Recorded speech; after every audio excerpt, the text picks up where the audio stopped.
হেরত রাতি ওই ছোন ভাতি শ্যাম মোহন মদনে মাতি। হেরত রাতি ওই ছোন ভাতি, আজকে এই রাত্রিতে যেন মদন বাবা কি করলেন আজকে এই রাত্রিতে? ব্রহ্মা কি করলেন? আমাদের যে 12 বছর সমান 1 যুগ, 12 বছর সমান 1 যুগ, আর সেই ব্রহ্মাদেবের এই যে আমাদের 12 যুগ সমান 12 বছর সমান 1 যুগ, আর তার ব্রহ্মাদেবের আমাদের এখানে 12 যুগ, তার ওখানে হলো একটা রাত্রি। তাহলে বুঝতে পেরেছেন আমাদের এখানে 12 বছরটা 1 যুগ হয়, আর তার কাছে 12 বছর সমান একটা রাত্রি। সে ব্রহ্মাদেব কি করলো? তার অনন্ত অনন্ত কোটি কোটি সে রাত্রিকে আজকে যেন এই রাত্রিতে প্রবেশ করিয়ে দিল।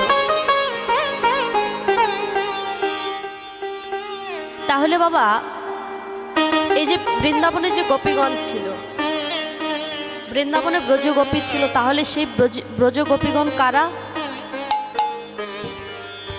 সে ব্রজগোপীগণ ছিলেন দাপর যুগে। সে ব্রজগোপীগণ ছিলেন এই যে ব্রহ্মাদেব কি করেছিলেন? তিনি 60,000 বাল্যকিল্য মণিকে জন্ম দিয়েছিলেন।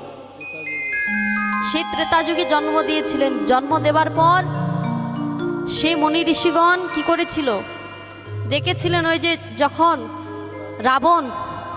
রাবণ যখন মা সীতাকে অপহরণ করে অর্থাৎ চুরি করে নিয়ে গিয়েছিল ভগবান শ্রী রামচন্দ্র, তখন বাবা মা সীতাকে যখন রাবণ নিয়ে গেল, চুরি করে নিয়ে গেল, অপহরণ করে নিয়ে গেল, তখন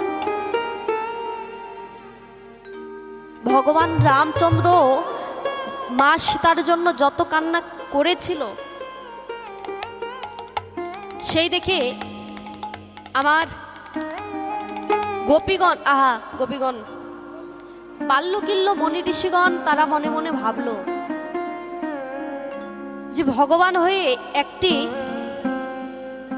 নারীর জন্য কান্না করছে। ভগবান একটি নারীর জন্য এত অনুমত্ত পাগলপাড়া হয়ে গেছে। তারা সাধনা করতে লাগলেন, ভগবানের চরণ পাওয়ার জন্য তারা সাধনা করতে লাগলেন।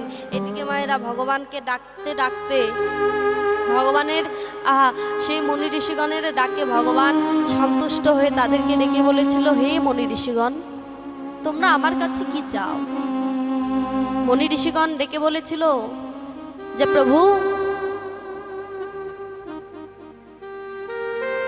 দয়াময়, আমরা তোমার কাছে একটাই জিনিস চাই, একটাই বস্তু চাই। সেটা কি না, আমরা নারী কুলে জন্ম পেতে চাই। আমরা যেন তোমার চরণ সেবায় লাগতে পারি। মায়েরা, প্রভু শ্রী রামচন্দ্র যখন লীলাটা শেষ করবেন, লীলাটা সমর্পণ করবেন, ঠিক সেই সময় নদীর পাড়ে গিয়ে যখন দাঁড়িয়েছে, তখন সকল সেই বাল্যকিল্য মুনি ঋষিগণ তখন তারা গেলেন, গিয়ে বললেন যে দয়াময়, আমরা নারীকুলে জন্ম পেয়ে তোমার চরণ সেবায় লাগতে পারি, তোমাকে যেন প্রতিরূপে আমরা লাভ করতে পারি।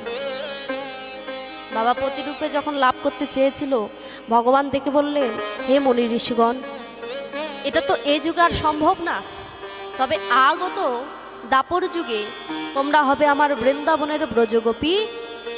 আর তোমরা যোগমায়াচরণ আশ্রয় করে যেদিন তোমরা যোগমায়াচরণ আশ্রয় করে যোগমায়ার থেকে কৃপা লাভ করবে, সেদিন তোমরা আমার চরণ লাভ করতে পারবে। সেদিন তোমাদের মনোবাসনা পূর্ণ হবে। নিতাই গৌর হরি হরি বল হরি।